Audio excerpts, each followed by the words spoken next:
میری جانکاری کے بنیاد کی بات میں بتاؤں کہ سن 60 سے پہلے نواب گنج میں دیوبندیت آ گئی تھی۔ اس علاقے میں ایک بہت ہاٹ قسم بنتی گستاخ اعلیٰ حضرت اور گستاخ نبی اور گستاخ صحابہ، جس کے بارے میں قاری شریف صاحب قبلہ موجود ہوں گے۔ میں بچپن میں تھا، مجھ سے بتایا تھا کہ جب وہ لکھنؤ گیا، اس کا ایکسیڈنٹ ہوا، مر گیا، تو اس کے جنازے پہ یہ گیت پڑھی گئی کہ بہانے سے اللہ نے لکھنؤ بلایا، اسکوٹر کا ہلکا سا جھٹکا لگایا، فرشتوں نے آ کر کے کاندھا لگایا، جگاؤ نہ ابا کو نیند آ گئی۔ اپنے ابا کے بارے میں جانتا تھا کہ یہ جگاؤ نہ، ان کو نیند آئی ہے۔ بہرحال اس قوم کی بھلائی انشاءاللہ تعالی حضرت فرمائیں گے۔ حضرات اب آئیے ہم اور آپ وہاں پہنچ جائیں جہاں علماء کرام، مشائخ کرام، تمام ترتب نواز اپنی محبتوں کی پلکیں بچھا کر کے حضرت علامہ مفتی شہریار صاحب قبلہ پورنیہ بہار کا انتظار کر رہے ہیں۔ حضرات عالم اسلام کی یہ وہ محترم شخصیت ہے، علم جن کے آستانے کا پہرے دار ہے، زبان جن کے گھر کی باندھی ہے، جن کے یہاں علم کی پہنائیاں ہیں، ادب کی دلچسپیاں ہیں، فنون کی دلکشیاں بھی موجود ہیں۔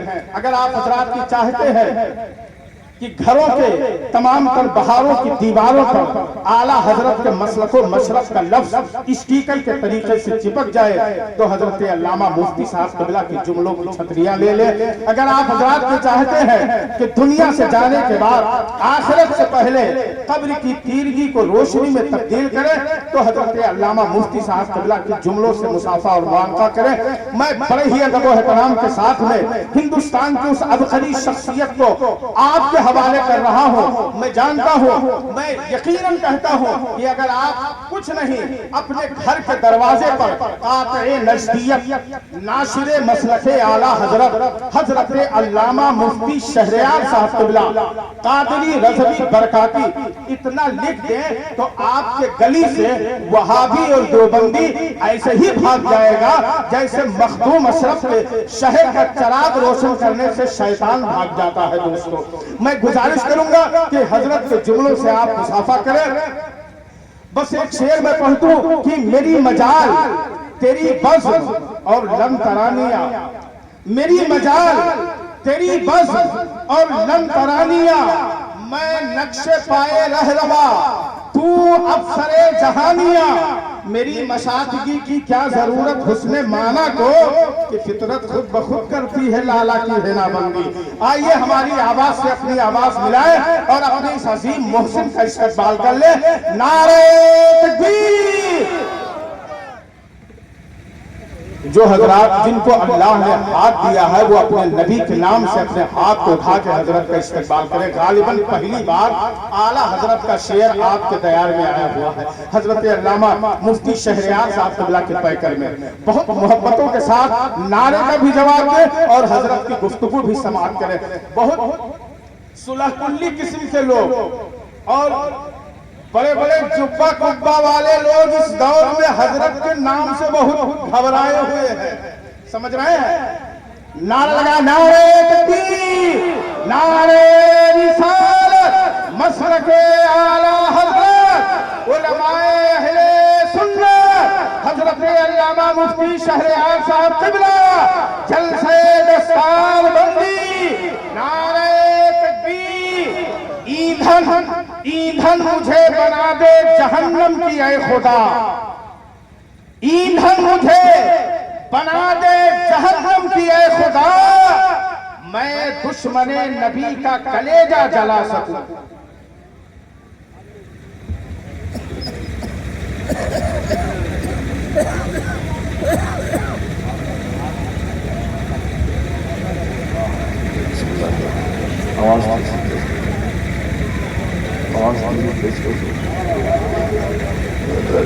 السلام علیکم ورحمۃ اللہ وبرکاتہ۔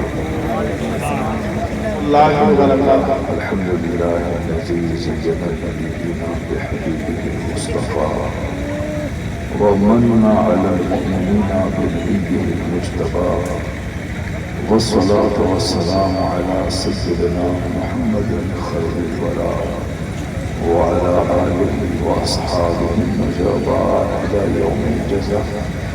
أما بعد فأعوذ بالله من الشيطان الرجيم. بسم الله الرحمن الرحيم. كتاب أنزلناه إليك مبارك ليدبروا آياته وليتذكر أولو الألباب.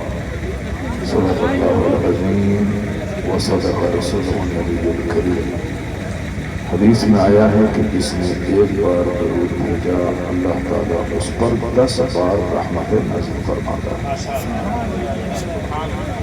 اور ایک حدیث میں آیا ہے کہ قیامت کے دن حضور صلی اللہ علیہ وسلم کے سب سے زیادہ قریب وہ رہے گا جو جتنا زیادہ دنیا میں حضور پر درود بھیجا ہوگا. اور ایک تیسری حدیث میں آیا ہے کہ جب مشکلیں بڑھ جائیں، رزق گھٹ جائے، حاجتیں پوری نہیں ہوں، تو کثرت سے حضور پہ درود پڑھا کرو، رزق میں اضافہ ہوتا ہے. سبحان اللہ سبحان اللہ. وتکثر الارزاق وتخزی الحوائج، حاجتیں پوری ہوتی ہیں. اس لیے درود پاک کو اپنی زندگی کا سب سے بڑا وظیفہ بنا لیجیے. چلتے پھرتے، رات دن، اٹھتے بیٹھتے، وضو بے وضو، ہمیشہ کثرت سے درود پاک پڑھا کیجیے. آئیے سارے لوگ مل جل کر ایک بار زور سے بلند آواز سے آقا علیہ السلام کی بارگاہ میں درود پیش کریں. پڑھیے اللہم صلی علی سیدنا مولانا محمد الفاتح وسلم صلاۃ و سلام علیک یا رسول اللہ وعلیہ وبارک وسلم صلاۃ و سلام علیک یا رسول صلی اللہ علیہ وسلم. یہ مجلسیں اللہ تبارک و تعالیٰ کی بہت بڑی نعمت ہے.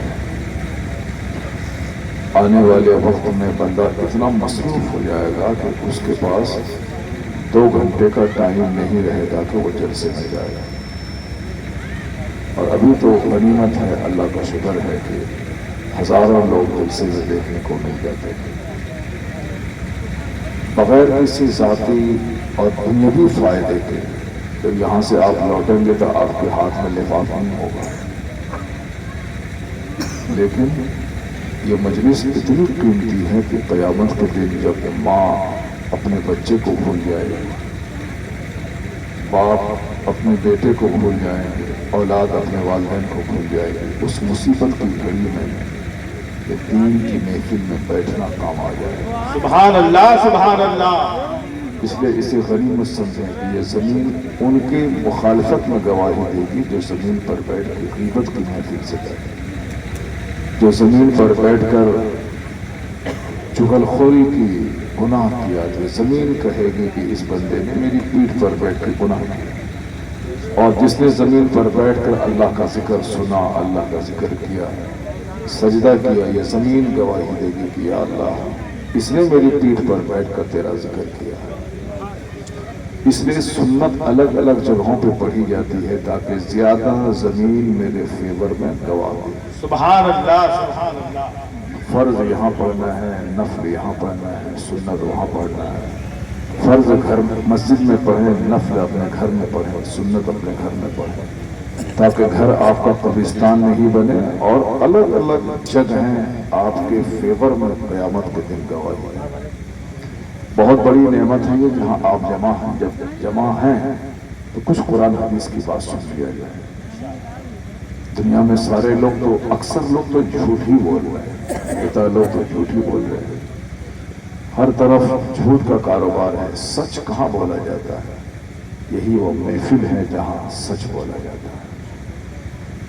دوسری محفلوں میں فلم ایکٹروں کی بات کی جاتی ہے، کرکٹر کی بات کی جاتی ہے، پولیٹیکل لیڈر کی بات کی جاتی ہے. یہی وہ محفل ہے جہاں اللہ کی، اللہ کے رسول کی بات کی جاتی ہے. سبحان اللہ سبحان اللہ. اس لیے اس سے بہتر کوئی جگہ نہیں ہے جہاں اللہ کا ذکر ہوتا ہو، اور اس سے بہتر کوئی مجلس نہیں ہے جہاں قرآن سنا اور پڑھا جاتا ہو. میں قرآن پاک کی چند آیتیں پڑھوں گا اور آپ اس کو سنیں گے. حضور کیا فرماتے ہیں؟ خیرکم من تعلم القرآن وعلمہ، تم میں سب سے اچھا وہ ہے جو قرآن سیکھتا ہو دوسروں کو سکھاتا ہو۔